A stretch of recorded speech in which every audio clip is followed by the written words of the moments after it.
हिंदी में यूपीएससी की तैयारी से संबंधित प्रोग्राम्स को देखने के लिए सब्सक्राइब करें स्टडी IQ IAS हिंदी। नमस्कार, स्टडी IQ IAS हिंदी में आप सभी लोगों का बहुत बहुत स्वागत है। मैं विरद आप सभी लोगों के समक्ष हाजिर हूं। दोस्तों, आप में से बहुत सारे लोग स्टडी IQ IAS के इस चैनल को रेगुलर विजिट करते होंगे और आप में से बहुत सारे लोगों के मन में ये ख्याल भी आता होगा कि ये चैनल हमारे लिए यूपीएससी की प्रिपरेशन में बहुत सारे स्टडी मटेरियल्स तो प्रोवाइड कराता है, बट फिर भी आपके अंदर एक डिलेमेटिक स्टेज आ रही होगी कि हम आईएएस की तैयारी शुरू कैसे करें, या जो सब्जेक्ट्स यहाँ पर दिए जा रहे हैं बस उन्हें पढ़ने से हमारा सिलेक्शन हो जाएगा। तो इन सब चीज़ों पर एक छोटी सी चर्चा मैं आपके सामने लेकर के आया हूं उन स्टूडेंट्स के लिए जो अभी अपनी तैयारी शुरू ही कर रहे हैं। ठीक है, तो जो एकदम शुरुआती स्टेज में है उन बच्चों के लिए ये बहुत इंपॉर्टेंट कह सकता हूं कि मैं आज का सेशन होने वाला है। टॉपिक है कैसे आईएएस की तैयारी की शुरुआत करें, किस तरीके से हमें जो है इसकी शुरुआत करनी चाहिए। तो आइए, शुरुआत करने से पहले कुछ बेसिक चीजें हैं जो हमें यहाँ पर समझनी है, जो हमें यहाँ पर जाननी है। उनके ऊपर बिना किसी समय को वेस्ट किए हम यहाँ पर चर्चा करना शुरू करेंगे, क्योंकि इसके लिए सबसे पहला जो चीज है वो समय व्यर्थ ना गंवाने वाली ही कंडीशन है। ठीक है, देखिए, जो लोग यूपीएससी की प्रिपरेशन करते हैं उनको हम दो कैटेगरी में क्लासिफाई कर सकते हैं, और वो दो कैटेगरीज कौन कौन सी होती हैं, इनमें से आप किसमें फिट बैठते हैं, पहले इस चीज की जांच कीजिए। पहली कैटेगरी है आपकी शैक्षिक योग्यता से, शैक्षिक योग्यता से संबंधित है। शैक्षिक योग्यता आपकी क्या है?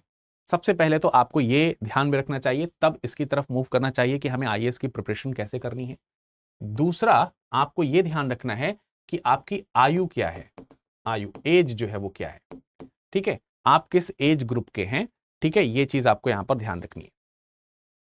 तो ये शैक्षिक योग्यता और आयु वाला फंडा आपको ध्यान रखना है, ये दो बहुत इंपॉर्टेंट चीजें हैं। शैक्षिक योग्यता में मतलब शैक्षिक योग्यता में किस चीज को हमें ध्यान रखना है, वो इस चीज को ध्यान रखना है कि आपने जो शिक्षा ग्रहण करी है उसमें से आप किस कैटेगरी पे बिलोंग करते हैं। आप स्कूल गोइंग हैं, यानी कि स्कूल के छात्र हैं, यानी कि 10वीं 12वीं जो क्लासेस होती हैं आप उसमें हैं, या फिर आप स्नातक जो है वो कर रहे हैं, या फिर आप स्नातक कर चुके हैं। क्योंकि इन सभी के लिए आपको अलग अलग तरीके की स्ट्रेटजी जो है वो फॉलो करनी चाहिए। आप जिस भी एज ग्रुप, मतलब जिस भी एजुकेशनल जो ग्रुप है उसमें आते हैं उसके हिसाब से, और इसी के हिसाब से आपकी आयु जो है वो क्या है के आधार पर आपकी स्ट्रेटजी बनती है। स्वाभाविक सी बात है कि अगर आप यहां पर हैं तो आप अभी आपके पास में आप अंडर एज होंगे, इसकी संभावना बिल्कुल रहेगी। ठीक है, तो इस हिसाब में हमको क्या तैयारी करनी चाहिए। जब आप यहां पर आ जाते हैं तो आप जो रिक्वायर्ड मिनिमम एज है यूपीएससी की 21 साल, उसके काफी करीब, बेहद करीब पहुंच जाते हैं। तो आपकी स्ट्रेटजी क्या होनी चाहिए। और जब आप स्नातक पास कर चुके होते हैं तो मैक्सिमम लोग जो हैं वो मिनिमम एज को बिल्कुल गेन कर चुके होते हैं या उससे ऊपर निकल चुके होते हैं। तो सबकी स्ट्रेटजी यहां पर अलग अलग निश्चित तौर पर रहेगी। तो ये तो एक हिस्सा हो गया। दूसरा हिस्सा हमको और भी समझना है इसका, और वो ये है कि अगर हम जो आपने शैक्षिक विषय लिए हुए हैं, जो शैक्षिक जो आपके विषय हैं, उस विषय के आधार पर भी आपको अपनी तैयारी जो है वो फॉर्म करनी चाहिए, उसको फ्रेम करना चाहिए। जैसे कि आप जो हैं वो दो तरीके की, जो आपको मालूम है कि आपके यूपीएससी में प्रिपरेशन जो होती है उसमें दो तरीके के विषय आप मोटे मोटे तौर पर देखते हैं। एक होते हैं मानविकीय विषय, जो है मानविकीय विषय, ठीक है, ह्यूमैनिटीज जिसको कह सकते हैं। ठीक है, ह्यूमैनिटीज इसके विषय होते हैं जिसमें आप खास तौर से हिस्ट्री, ज्योग्राफी, पॉलिटी और इकोनॉमिक्स, ये विषय आप देखते हैं। ठीक है, और दूसरे होते हैं कुछ आपके टेक्निकल, यानी कि तकनीकी विषय यानी कि टेक्निकल, जो खास तौर से विज्ञान को, आपको विज्ञान आदि विषय के साथ में आपको देखने को मिलते हैं। इसको कॉमनली आप आर्ट्स कहते हैं, इसको कॉमनली आप क्या कह सकते हैं, कला। तो कला एवं विज्ञान, ठीक है, इस तरीके की दो कैटेगरीज तो आपकी होती है। अब इनमें में से आप क्या हैं, जब आप यूपीएससी के प्रिपरेशन स्टार्ट कर रहे हैं तो इधर वाली जो कैटेगरी है इनमें में और इधर वाली जो कैटेगरी है इनमें में, इन दोनों में से आप क्या हैं, यानी कि आपकी एज और आप किस स्कूल में हैं वो और आपके विषय क्या हैं के आधार पर आईएएस की प्रिपरेशन जो है वो होनी शुरू होती है। तो शुरुआत में ही अगर हम इस चीज को जज कर लें तो हमारे लिए बहुत ज्यादा फायदा हो जाता है, बहुत ज्यादा बेनिफिट हमको जो है वो देखने को मिलता है। निस्संदेह इसमें बहुत ज्यादा बेनिफिट हमको देखने को मिल ही जाता है। तो अब इस मुद्दे को हम थोड़ा सा और आगे बढ़ाते हैं और इससे कंक्लूजन निकालने का प्रयास करते हैं कि अगर आप इन कैटेगरीज में हो तो क्या करें। जैसे एग्जाम्पल के तौर पर अगर आप बच्चे इस कैटेगरी में हैं, यहां पर हैं, स्कूल में हैं, तो स्वाभाविक सी बात है कि आप अंडर एज हैं, अंडर एज है ना, आप यहां पर क्या है, अंडर एज है, डेफिनेटली कम आयु में है, स्कूल में है। तो मैं आपको यह सलाह दूंगा कि अभी आप यूपीएससी को लेकर के, ठीक है, आपके पास विचार आना शुरू हो जाता है, ये बहुत अच्छी बात है। हम लोग को हमेशा सिखाया गया है कि भाई जो काम जितना जल्दी विचार कर लिया जाए, उस पर जितनी अच्छी प्लानिंग कर ली जाए, वो सो फॉर सो गुड। तो आपने किया है, बहुत अच्छी बात है, बट अभी आपको बहुत ज्यादा पैनिक होने की आवश्यकता नहीं होनी चाहिए। आपको जस्ट यूपीएससी जो है, यूपीएससी क्या है, यूपीएससी में किस प्रकार की पोस्ट हो सकती हैं, इस तरीके की बेसिक नॉलेज बस हो जाए आपके पास में तो बहुत है। और इस नॉलेज में ये इंक्लूड हो जाए कि अभी नहीं लेकिन आगे जब हम एग्जाम प्रिपरेशन की तरफ बढ़ेंगे तो हम किस तरीके के, जैसे ये जो हमने ह्यूमैनिटीज के सब्जेक्ट्स आपको बताए हैं, तो एटलीस्ट इस तरीके की चीजों के लिए आप थोड़े से अटेंटिव हो सकते हैं। और अटेंटिव होने के लिए पढ़ना नहीं है कि चलो हिस्ट्री पढ़ना शुरू कर दे रहे हैं, ज्योग्राफी पढ़ना शुरू कर दे रहे हैं, बस इसके लिए करना क्या है कि यूपीएससी के लिए इन सब चीजों को आप करंट अफेयर्स के पॉइंट ऑफ व्यू से थोड़ा सा जो जागरूकता है उस पॉइंट ऑफ व्यू से रख सकते हैं। और अपने स्कूल में जैसे आप 11th कर रहे हैं तो 11th और 12th की जो बुक्स हैं, क्योंकि आपको मालूम है कि ह्यूमैनिटीज के विषय जो है वो आगे आपके यूपीएससी में काम आने वाले हैं, तो आप अपने 11th और 12th में जो ये बुक्स हैं इससे रिलेटेड, उस पर आप फोकस होकर के पढ़ाई करें, नथिंग एल्स। उसके बाद अपनी पूरी जो जिंदगी है उसमें थोड़ा सा एंजॉय रखें, टेंशन नहीं लेनी यहां पर, किताबी कीड़ा मत बनना शुरू हो जाना यहां से, ठीक है, क्योंकि यूपीएससी को किताबी कीड़े नहीं चाहिए, ज्ञान वाला व्यक्ति चाहिए लेकिन किताबी कीड़े नहीं चाहिए। यहां पर जब आप आते हैं तो ये जो बेसिक चीज है, इस बेसिक चीज से आप थोड़ा सा और ऊपर उठ सकते हैं। थोड़ा सा और ऊपर उठने का मतलब यह है कि आप इसकी विषयगत जानकारी, विषयगत जो जानकारियां हैं वो बढ़ा दें, जानकारियां जो हैं वो आप बढ़ा दें। दूसरी बात यह है कि यहां पर आप करंट अफेयर्स को अपने लिए अब फिक्स कर दें कि यार अब हमें करंट अफेयर्स डेली एक बार पढ़ना जरूर है। और इसके नोट्स मत बनाएं, कतई करंट अफेयर्स के यहां पर नोट्स ना बनाएं, यहां पर करंट अफेयर्स के नोट्स कतई नहीं बनने चाहिए।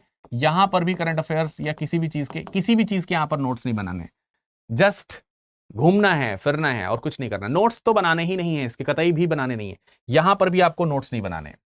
और इसके बाद जब आप यहां पर आते हैं तो यहां पर अब आप अपनी विषयगत जो तैयारी है उसको एक गति प्रदान करें।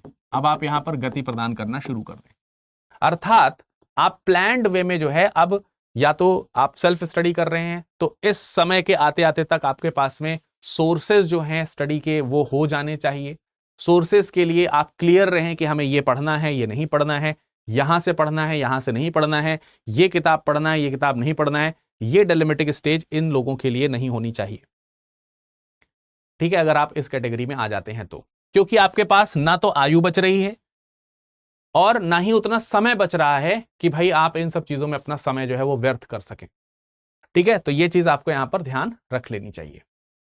दूसरी बात यह है कि भाई जब आप शैक्षिक विषय में मानविकीय विषयों को लेकर के चलते हैं, मानविकीय विषयों को जब लेकर के चलते हैं, ह्यूमैनिटीज के विषय को लेकर के चलते हैं, तो अगर आप इसी ग्रुप से हैं, आर्ट्स ग्रुप से हैं, तो डेफिनेटली इसमें थोड़ा सा जैसे जीएस के पोर्शन में तो आपको कहीं ना कहीं फायदा मिल ही जाता है, लेकिन आपको मालूम है कि यूपीएससी अब इन सब चीजों की बहुत ज्यादा बैलेंसिंग करनी शुरू कर चुका है।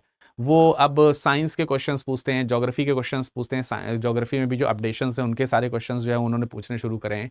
और अब उसमें जो है तथ्यात्मक चीजों का जो समावेशन है वो कम होता है, यानी फैक्चुअल चीजें कम होती हैं, बल्कि कॉन्सेप्चुअल चीजें उसके पीछे की ज्यादा आती हैं। तो आप जैसे एआई आ रहा है तो एआई के फुल फॉर्म नहीं आपसे पूछे जाएंगे, एआई के अनुप्रयोग जो हैं उस पर आधारित प्रश्न जो है वो बनाए जा सकते हैं टेक्निकली, ठीक है, तो इस तरह की चीजें जो है आपके शैक्षिक विषयों के साथ अगर जुड़ती हैं तो बहुत अच्छी बात है। तो देखिए, जैसे यहां पर हिस्ट्री, ज्योग्राफी, पॉलिटी, इकोनॉमिक्स वाले लोग हैं, इनको ये थोड़ा सा फायदा मिलता है, लेकिन जो लोग इस फील्ड से हैं, उन्हें अपने इस क्षेत्र में पकड़ बनाने के साथ साथ एक्स्ट्रा मेहनत करने की आवश्यकता इस फील्ड में होगी।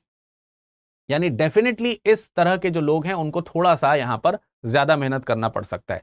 जैसे हिस्ट्री की बात करते हैं, हिस्ट्री एक बहुत बड़ा स्कोप लेकर के चलता है, प्रीलिम्स में भी और मुख्य परीक्षा में भी, जीएस पेपर 1 के हिसाब से। डेफिनेटली इसी तरीके से ज्योग्राफी भी आपका प्रीलिम्स में और मेंस में बड़ा रोल रखता है, और कई बार आप लोग इनमें में से ऑप्शनल का भी चयन करते हैं। ऑप्शनल को लेकर के एक बात और ध्यान रखिएगा, अगर आप इस स्तर पे आ गए हैं तो आप जो अपनी जीएस की प्रिपरेशन कर रहे हैं, इस जीएस की प्रिपरेशन में ऑप्शनल का इस्तेमाल आपके पास में होना चाहिए। यह नहीं कि हम पहले एक बार जीएस की प्रिपरेशन कर लें फिर बाद में ऑप्शनल देखेंगे, क्योंकि आपके पास अब समय, ये सब चीजों को रिसर्च करने का समय पहले है। ठीक है, ठीक है, बाद में आप अपने ऑप्शनल चेंज कर सकते हैं, लेकिन जिस वर्ष तैयारी कर रहे हैं उस वर्ष के लिए आपका ऑप्शनल क्लियर होना चाहिए कि हमें इस वर्ष ऑप्शनल में ये लेना है। वो प्रीलिम्स निकालने के बाद उसका चयन ना हो। ऐसा ना हो कि पहले प्रीलिम्स हो जाए, देखते हैं प्रीलिम्स हो जाएगा तो हम ऑप्शनल करेंगे, अगर प्रीलिम्स निकल गया तो फिर ऑप्शनल करने के लिए आपके पास समय नहीं रह जाएगा, डेफिनेटली आप वो निकाल नहीं पाएंगे। ऐसे में आप अपना एक अटेम्प्ट गंवाएंगे ही गंवाएंगे निश्चित तौर पर। अगर प्रीलिम्स निकल भी गया तो बचे हुए 1.5-2 महीने में आप, क्या आपको लगता है कि आप अपना ऑप्शनल तैयार कर लेंगे? नहीं तैयार कर पाएंगे। इसलिए मेरा यह सुझाव है कि इस स्टेज में आने के बाद अपने विषयों को लेकर के बिल्कुल क्लियरिटी होनी चाहिए, तभी आप आईएएस की प्रिपरेशन सही तरीके से शुरू कर सकते हैं। इसके अलावा आप ये जरूर ध्यान रखें कि आप अपनी पढ़ाई में, आप जब अपनी पढ़ाई कर रहे हैं तो उसकी एक तकरीबन जो है मोटे मोटे तौर, अगर आप कहीं पर जॉब इत्यादि नहीं कर रहे हैं या कर भी रहे हो तो उससे यूपीएससी का क्या ही लेना देना है, तकरीबन 8 से 10 घंटे जो है डेफिनेटली आपको यहां पर बिताने पड़ सकते हैं। औसतन ऑन एन एवरेज की बात करी जा रही है। हो सकता है कि आप बहुत तीव्र बुद्धि के हों तो ये घंटे आपके लिए कम हो सकते हैं, या आपको चीजों को समझने में थोड़ा समय ज्यादा लगता है तो ये घंटे थोड़े से बढ़ाए भी जा सकते हैं। तो 8 से 10 घंटे आप पढ़ाई के लिए अपना डेडिकेशन रखें। रेगुलर बेसिस पे, नियमित तौर पर जो है रिवीजन इसका आप स्थान बना करके रखें। अगर आप रिवीजन नहीं करते हैं तो आप आगे पढ़ते रहेंगे, पीछे भूलते रहेंगे, आगे पढ़ते रहेंगे, पीछे भूलते रहेंगे। ये रेत पर लकीर खींचने जैसा होगा। आप लकीर आगे बनाते जाएंगे लेकिन पीछे से हवा चलती रहेगी और लकीर मिटती रहेगी। तो वो चीज ना करें, रेगुलर बेसिस पे आप अपना रिवीजन जरूर रखें डेफिनेटली। एनसीईआरटी बुक्स का सहयोग ले सकते हैं। एनसीईआरटी की जो बुक्स हैं उनका सहयोग ले सकते हैं, डेफिनेटली ले सकते हैं। खास तौर से ह्यूमैनिटीज जैसे विषयों में तो जरूर लिया जा सकता है। अगर आप इनका सहयोग ले रहे हैं तो अगर आप जैसे ह्यूमैनिटीज के हैं, सपोज दैट आपने हिस्ट्री ले रखी है और मान लेते हैं कि आगे आपने स्नातक में भी इतिहास ही ले रखा है, तो वैसे तो मैं आपको रिकमेंड यही करूंगा कि एनसीईआरटी की बुक्स जो है वो 6 से 12 तक पढ़ें, 6 से 12 तक की बुक किताबें जो है वो पढ़ लें। लेकिन अगर आप भाई इतिहास से ही हैं तो इतिहास की किताबें अगर पढ़ रहे हैं तो 6 से 12 पढ़ने की कोई खास आवश्यकता नहीं है। अगर आपने ठीक तरीके से ग्रेजुएशन और उसमें जो है अपने स्कूल्स में पढ़ा है तो आप उसमें तब जो है 10 से लेकर के 12 तक की जो बुक है वो आपके लिए सफिशिएंट हो सकती है। लेकिन फिर भी मेरा सुझाव यही रहेगा कि भले ही आपने ग्रेजुएशन किया हुआ है अपने ह्यूमैनिटीज सब्जेक्ट से, फिर भी मेरा एक सुझाव तो ये कहेगा ही कि यार अगर 6 से भी शुरुआत कर लो तो कोई दिक्कत है नहीं, एक बार रिवीजन हो जाएगा क्विकली।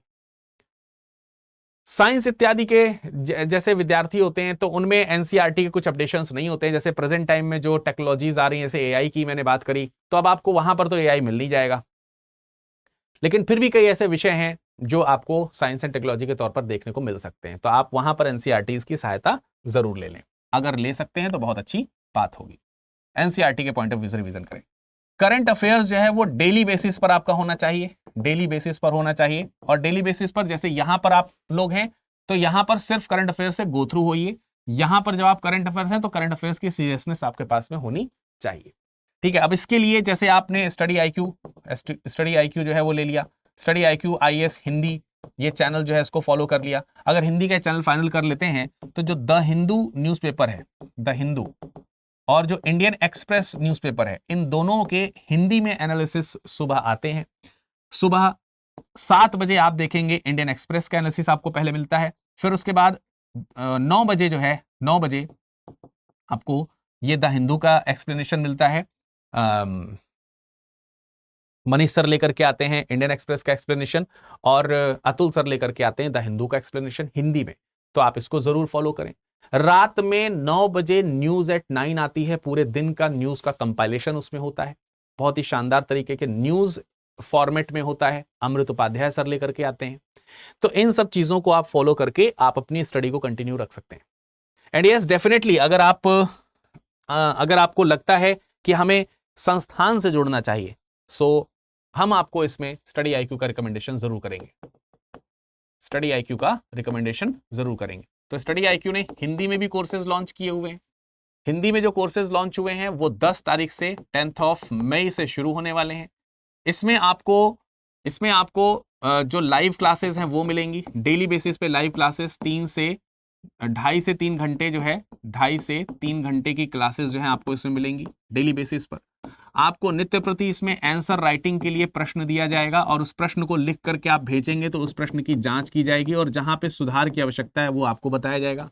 इसमें आपको मेंटरशिप जो है वो प्रदान करी जाएगी, ठीक है, मेंटरशिप प्रदान होगी। और मेंटरशिप इस प्रकार से प्रदान होगी कि व्यक्तिगत तौर पे आपको एक मेंटर जो है वो अलॉट कर दिए जाएंगे। आप उनसे अपने हिसाब से, अपने समय के अनुकूल के हिसाब से जो है वो आप उनसे चैट पे बात कर सकते हैं, फोन पे मैसेज करके बात कर सकते हैं, फोन पे लाइव कॉल भी बात कर सकते हैं, सारी चीजें जैसा भी आपके दोनों लोगों के बीच में रिलेशंस बनते हैं इसके अकॉर्डिंग। इसके अलावा आपको इसमें बुक्स जो है वो प्रदान की जाएंगी। 18 किताबों का सेट रहेगा, 18 किताबों का एक प्रॉपर सेट रहेगा। इसकी वजह से आपको अलग से कोई भी किताब खरीदने की आवश्यकता नहीं पड़ेगी, कोई भी दूसरी किताब नहीं खरीदनी पड़ेगी, क्योंकि हम जो बुक प्रोवाइड कराते हैं, जो भी स्टैंडर्ड बुक्स हैं, उन सब का क्रक्स जो है, और हम लोगों के अपने जो एक्सपीरियंसेस हैं, उन सबको मिला करके किताबें बनाई गई हैं, स्टडी आईक्यू के फैकल्टीज ने मिलकर के बनाई हैं। सो आपके लिए बुक्स डेफिनेटली बहुत शानदार रहने वाली हैं। इसके अलावा जब आप प्रीलिम्स क्वालिफाई कर लेते हैं, प्री निकालने के बाद आपको मेंस के लिए निशुल्क आवासीय सुविधा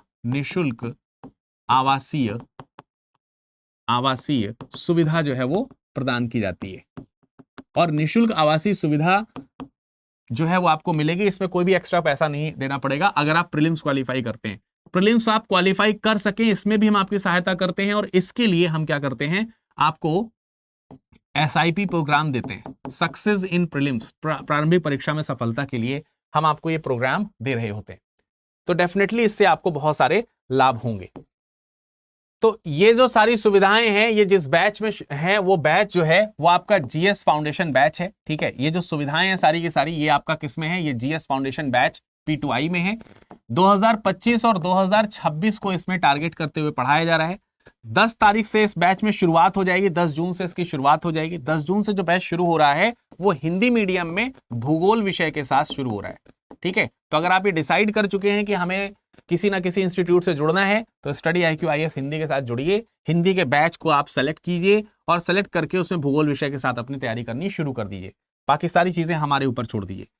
डेफिनेटली इंग्लिश और इंग्लिश में भी ये बैचेस शुरू हो रहे हैं। अगर आप इंग्लिश और इंग्लिश में पढ़ना चाहते हैं तो पॉलिटी और रिस्पेक्टिवली मॉडर्न इंडियन हिस्ट्री के साथ में ये बैचेस शुरू होने जा रहे हैं ऑन द सेम डेट 10 जून शाम को 6 बजे ये बैच जो है आपके शुरू हो जाएंगे। इस बैच में मैक्सिमम डिस्काउंट आपको मिल सकता है अगर आप मेरा ये लाइव कोड इस्तेमाल करते हैं। इसका नाम है विरद लाइव, VIRADLIV। इस कोड का इस्तेमाल कीजिए। जितनी भी सुविधाएं मैंने आपको यहां पर बताई हैं, ये सब चीजें आपको इस बैच में मिलेंगी। अधिक जानकारी के लिए आप हमसे संपर्क कर सकते हैं हमारे टेलीग्राम से जुड़ करके, टेलीग्राम या फिर इंस्टाग्राम पर। इंस्टाग्राम पे आप हमें कॉल भी कर सकते हैं, और इसके लिए आपको सर्च करना है virad.dubey DUBEY, ये सर्च करना है। अगर आप हमें ईमेल करना चाहते हैं तो virad.dubey@studyiq.com, इस पे भी आप हमें संपर्क कर सकते हैं। अगर आप अपना यहाँ पे कॉन्टेक्ट नंबर सेंड करते हैं और कुछ बात करना चाहते हैं तो मैं या मेरी टीम आपको उस नंबर पे कांटेक्ट करके आपसे जो भी आपकी परेशानी है उसको सॉल्व करने का प्रयास करें। तो आई होप कि आपको समझ में आया होगा कि आप किस कैटेगरी में हैं, किस आयु वर्ग में हैं, क्या आपकी शैक्षिक योग्यता है, क्या आपने सब्जेक्ट्स लिए हैं, कि आधार पर अपनी शुरुआत कर सकें कि आईएएस की तैयारी कैसे हो। मिलते हैं बैच में, अपना ख्याल रखिएगा। धन्यवाद। हिंदी में यूपीएससी की तैयारी से संबंधित प्रोग्राम्स को देखने के लिए सब्सक्राइब करें स्टडी IQ IAS हिंदी।